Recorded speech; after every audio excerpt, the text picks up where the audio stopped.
Lagi-lagi channel Benteng Akidah. Orang ada yang memanggilnya atau menyebutnya benteng donasi.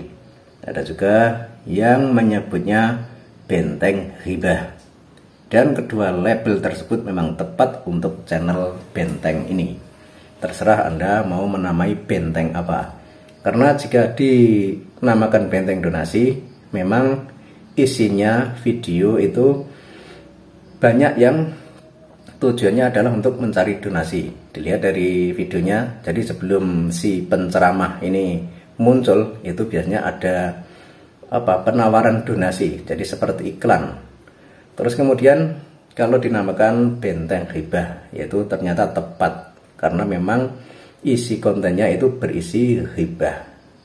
Dan bisa juga dikatakan channel pemecah belah, karena di situ sering mengadu domba antara ulama atau antara kiai. Beberapa waktu yang lalu mengupload video yaitu tentang Gus Fuad Baret, kemudian ditimpali atau seolah-olah dibantah oleh Kiai Idrus Romli, padahal Kiai Idrus Romli itu tidak membahas tentang Gus Fuad Baret. Dan kali ini yang dihibah itu adalah Habib Kribo.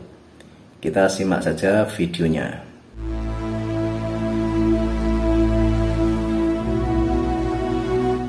Kribo, dia menjadi seorang tokoh yang dimunculkan oleh publik dengan opini-opini, dia adalah keturunan Nabi dan lain sebagainya.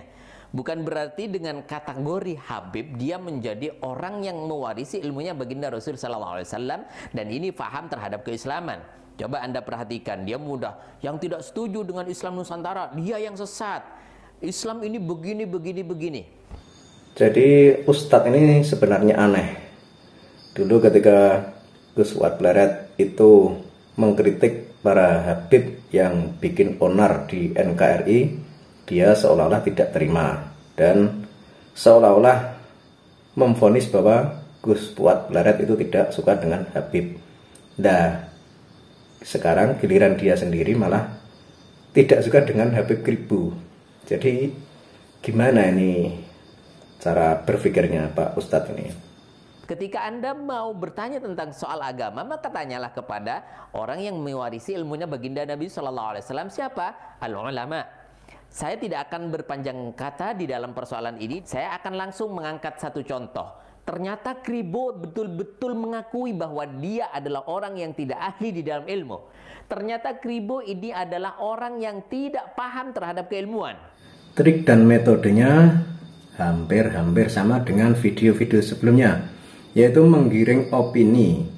Jadi jika ada tokoh misalkan Habib atau Gus atau Kiai atau ulama yang sedang ngetren lah istilahnya, sedang banyak pengikutnya, itu seolah-olah dia itu menghalang-halangi dan mungkin seolah-olah itu tidak terima, sehingga menggiringkan opini biar orang itu tidak lagi mengikuti Habib atau ulama atau kiai yang menurut dia itu tidak sejalan dengannya, sehingga apapun yang dilakukan oleh tokoh tersebut yang tidak sesuai dengan apa yang menjadi keinginannya atau tidak sesuai dengan apa yang menjadi keyakinannya itu diangkat ke publik.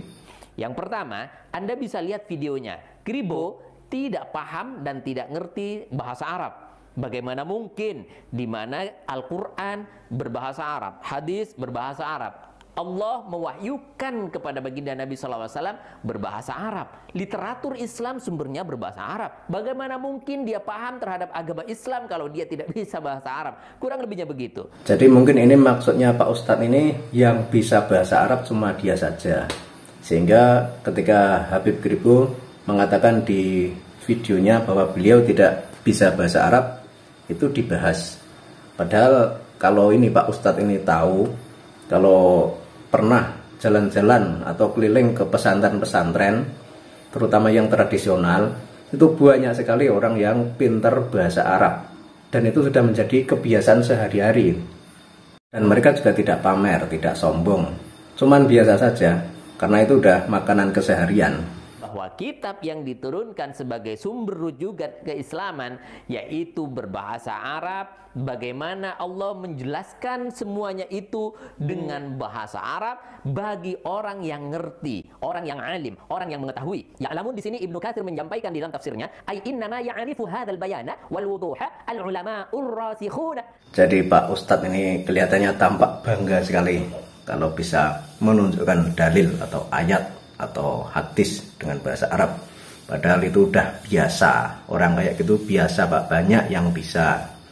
Jadi perlulah belajar ke pesantren-pesantren tradisional, itu banyak yang bisa seperti itu.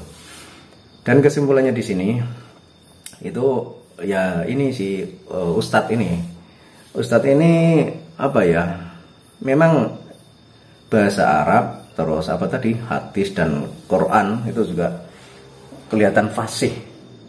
Tapi penerapan dalam kehidupan sehari-hari itu yang tidak pas, tidak paham bahwa yang namanya membuka aib atau namanya ghibah atau namanya ngerasani itu adalah dosa yang sangat besar.